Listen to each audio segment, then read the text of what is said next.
I used to think that closing the door behind me meant safety. That locking it meant I was untouchable from the chaos of the outside world. But nothing could have prepared me for the day my stepson walked back into my life and shattered everything I thought I'd rebuilt. It all started a few years ago, when I met Michael. He was charming, mature, and exactly the kind of man I needed after everything I'd gone through. A calm after the storm. Our relationship moved quickly, too quickly, some said, but I was tired of doubting myself. I wanted stability. And when I married him, I truly believed I had found peace. Michael had a son from a previous marriage, Tyler. At the time, he was living abroad with his mother and barely kept in touch. I only met him once during our wedding, and he seemed distant, polite but cold. I didn't think much of it. I figured he had his own life, and that worked for me. I was building a new chapter with Michael, one that didn't involve too many complications, or so I thought. For the first 2 years, everything was fine. Michael was busy with work, and I focused on setting up a small art studio at home. We weren't perfect, but things were steady. I had no reason to question anything. Until one evening, out of the blue, Michael mentioned that Tyler would be coming to stay with us for a while. Just until he gets back on his feet, he said casually, like it was no big deal. But something about the timing felt off. Tyler arrived the following week. Older now, in his early 20s. Handsome, confident, and nothing like the awkward young man I remembered. He greeted me with a smile that didn't quite reach his eyes. There was tension in the air, but I brushed it off. I told myself I was imagining things. At first, things were civil. He mostly kept to himself, spent hours out of the house, and rarely spoke to his father. But slowly, something shifted. He began spending more time in the kitchen when I was cooking. He'd make comments, nothing obvious, just enough to leave me unsure. Compliments that came with a strange tone. Lingering stares. Conversations that felt like they had a second layer. I told myself I was overreacting. He was just being friendly, right? But then Michael started coming home later. He seemed distracted, and when I asked him about it, he brushed me off. "Work's been stressful," he'd say. I wanted to believe him, but the distance between us kept growing. Meanwhile, Tyler grew bolder. One evening, when Michael was out, he cornered me in the hallway. The look in his eyes wasn't one of a stepson talking to his stepmother. It was something else, something that made my skin crawl. That was the moment I realized. I was no longer safe in my own home. And the worst part? I had no idea how far Tyler was willing to go. That night, after Tyler cornered me, I barely slept. My mind raced with thoughts I didn't want to have. I kept trying to convince myself I'd misread the situation, that maybe I was projecting my own fears or just feeling isolated. But deep down, I knew better. The way he looked at me wasn't right. It wasn't just in my head. The next morning, I acted like nothing happened. I made coffee, set out breakfast, and smiled when Michael walked into the kitchen like always. Tyler joined us a few minutes later, calm and collected, like the night before hadn't happened. He even greeted me with a casual good morning, as if everything was normal. I nodded back, but inside, I was frozen. I didn't know how to bring it up, or even if I should. What would Michael say? Would he believe me? Would it ruin everything? Over the next few days, things got even more uncomfortable. Tyler had a way of being around without actually being present.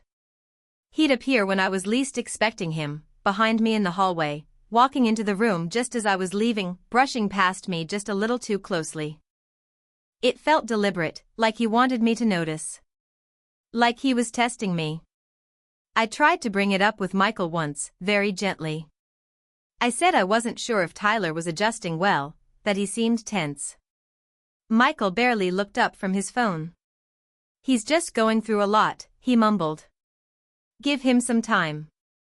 And that was it. End of conversation. I started avoiding being alone in the house with Tyler. I'd find errands to run, visit friends I hadn't seen in ages, even sit in my car just to feel like I had space. But the truth was, I didn't know what I was running from or toward. Was I scared of Tyler? Or scared of what it might mean if I told the truth out loud? One night, I came home late from a short trip to the grocery store. I opened the front door quietly and stepped inside. The lights were off, but I could hear the low hum of the TV in the living room. I called out for Michael, but there was no answer. I walked in and stopped. Tyler was sitting there. Alone. Just staring at the blank screen. And when he turned to look at me, there was something in his expression that sent a chill straight through my chest. That's when I knew, whatever was happening, it had only just begun. I stood frozen in the doorway, the grocery bag slowly slipping from my hand. The apples inside rolled across the hardwood floor, but neither of us moved. Tyler's eyes stayed locked on mine, unreadable but intense. It wasn't anger. It wasn't fear. It was something in between, something far more dangerous because I couldn't figure it out. He finally spoke, his voice low. "You shouldn't leave the house so late." It was such a simple sentence, but it felt like a warning. I swallowed hard, forcing myself to smile like nothing was wrong. "I just needed a few things for dinner," I said, bending to pick up the scattered fruit. My hands trembled, but I hoped he wouldn't notice. After that night, I kept trying to convince myself that I was imagining things. But there were too many little moments adding up. The way Tyler watched me when he thought I wasn't looking. The way he always knew when I was alone in the house. Sometimes, I'd hear soft footsteps outside my room at night, but when I opened the door, nothing. Just silence. Michael was becoming more distant, too. He started working longer hours, barely noticing the growing tension at home. When I asked if he was okay, he brushed it off and changed the subject. I couldn't help but wonder, was something going on between them? Had they argued about something? Or, did Michael already suspect something about Tyler but didn't want to admit it? One afternoon, I decided to talk to my friend Rachel. We hadn't seen each other in months, but I needed anyone, to listen. Over coffee, I carefully brought it up, trying not to sound paranoid. "I just feel like something's not right," I said quietly. "Tyler's been acting strange since he moved in." Rachel gave me a long look. "You think he's dangerous?" she asked. I hesitated. "I don't know.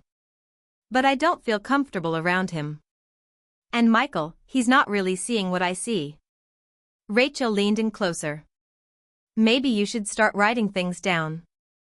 Keep track. If it's all in your head, fine. But if it's not, at least you'll have something solid." That night, I started a journal. Every glance, every word, every moment that made my skin crawl, I wrote it all. I didn't know what I was looking for. I just knew something was coming. Something that would change everything. And somehow, deep in my gut, I knew Tyler wasn't here by accident. The more I wrote in that journal, the more real everything started to feel. It wasn't just a gut feeling anymore, it was a pattern. And every day, the tension in the house grew thicker, like a storm building quietly above our heads. Tyler's behavior became more calculated. He never did anything outright, never crossed a clear line, but his presence lingered like a shadow. Always watching. Always too close. One evening, I walked into the kitchen to find my journal open on the counter. My heart dropped. I had hidden it deep in my drawer under layers of clothes, wrapped in an old sweater. My hands started to shake. I quickly closed it and looked around, but the house was silent. When Michael came home later, I tried to bring it up without sounding too direct. I asked if he had gone through my things. He looked confused. "Why would I do that?" he asked, half distracted by his phone. I didn't push it. I just nodded, pretending it didn't matter. But inside, I was spiraling. If Tyler read it, he knew I was onto him. The next few days felt like walking on glass. I barely slept. I kept the bedroom door locked, even when Michael wasn't home. And I started noticing little things. My keys weren't where I left them, lights I turned off were suddenly on, drawers I hadn't touched left slightly open. I couldn't prove anything, but my instincts screamed at me that something was wrong. Then one night, Michael said he had to leave for a 2-day work trip. He kissed me on the cheek, told me not to worry, and left without noticing how tightly I was gripping the edge of the counter. As soon as the door shut, I felt sick. I was going to be alone with Tyler. That night was eerily quiet. Too quiet. I stayed in the bedroom, lights off, phone in hand. I kept telling myself I was overthinking, that maybe this was all just a buildup of stress. But around 2 a.m., I heard footsteps. Slow. Heavy. Stopping right outside my door. I held my breath. No knock. No sound. Just silence. Then the doorknob turned. I froze, heart pounding, throat dry. The door didn't open, it was locked, but whoever was on the other side didn't walk away. They just stood there. Waiting. I couldn't move. I just sat there in the dark, listening to the quiet pressure on the other side of the door. The handle jiggled once more, slowly, like someone testing if I'd forgotten to lock it. My heart was hammering so loud I was sure whoever it was could hear it. Then, nothing. No footsteps walking away, no voice. Just stillness. Minutes passed, maybe more. I didn't dare open the door. I waited until dawn began creeping through the curtains, and only then did I step out, my phone clutched in my hand, ready to call someone, anyone, if I needed to. But when I opened the door, no one was there. The hallway was empty. The silence in the house felt wrong, like it was hiding something. I walked to the kitchen and found a cup of coffee already brewed, steam still rising from it. Tyler's usual cup. But he was nowhere to be seen. I checked the guest room. Empty. His shoes were still by the door, his jacket still hanging on the chair. It didn't make sense. I should have felt relief, but the unease only deepened. By the afternoon, I received a text from Michael. Everything okay at home? Tyler said he went to visit his mother last night. I stared at the message in disbelief. Left last night? Before or after he stood outside my door? I replied, did he tell you when he left?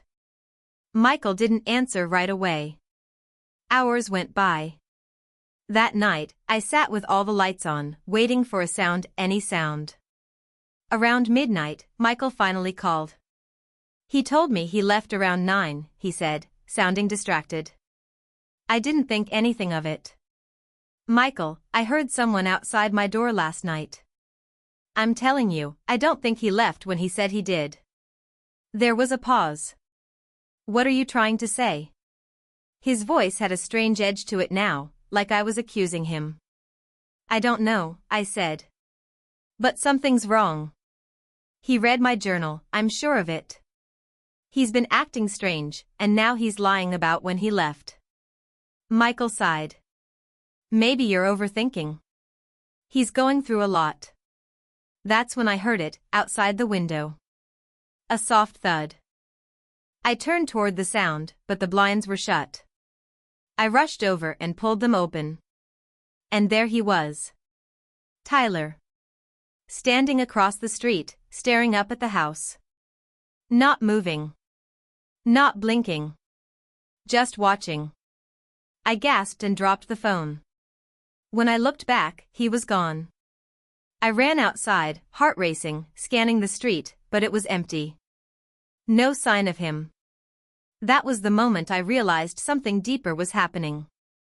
This wasn't just about discomfort or suspicion anymore. This was about control.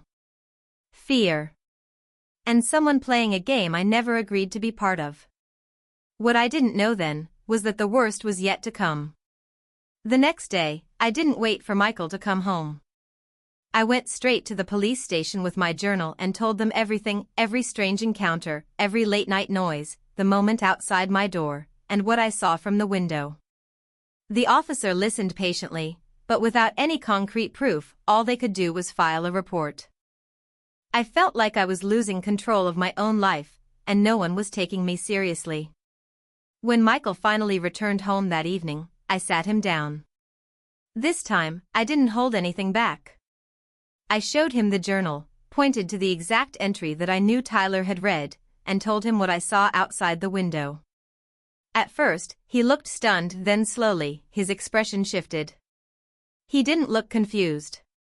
He didn't look surprised. He looked guilty.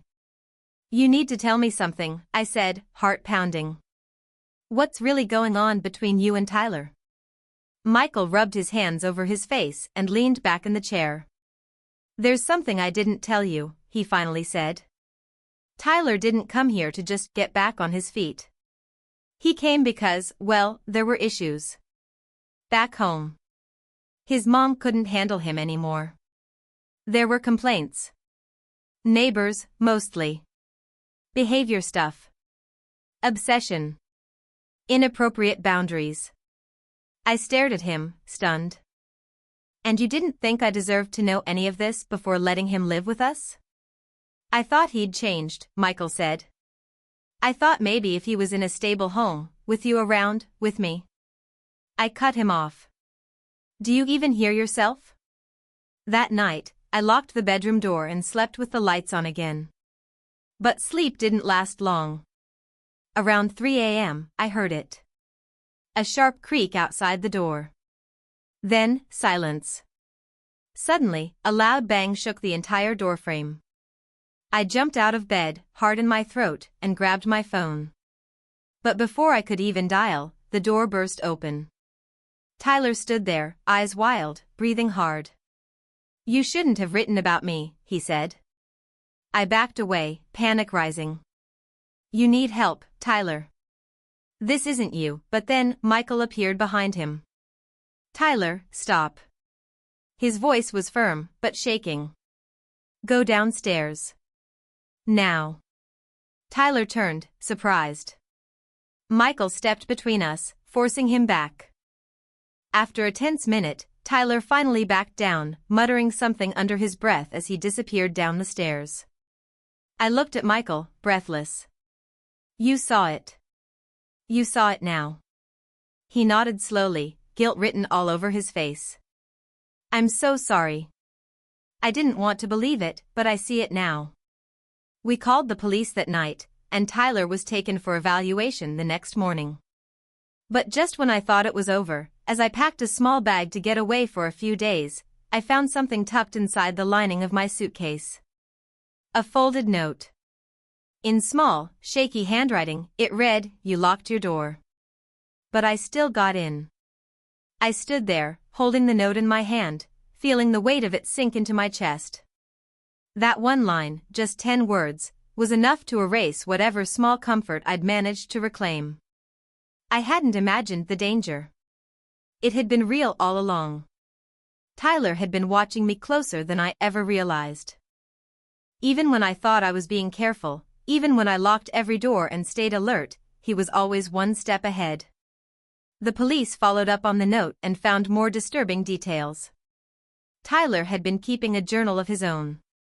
Pages filled with strange writings, drawings, and detailed notes about my daily habits. What time I woke up. When I left the house.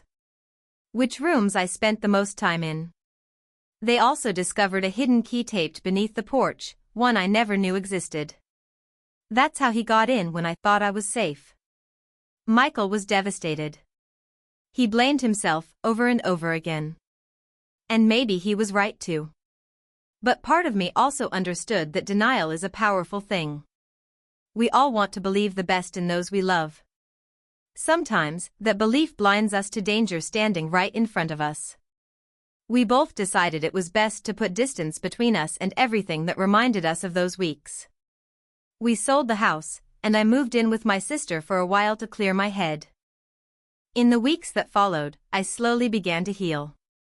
I focused on small things, morning walks, quiet moments, journaling for peace instead of fear. The experience had shaken me deeply, but it also woke me up. I learned to trust my instincts, to speak up sooner, and most importantly, to stop apologizing for protecting my space, my peace, and my sanity. Tyler remained under psychiatric care, and though the updates were limited, I was told he was no longer a threat.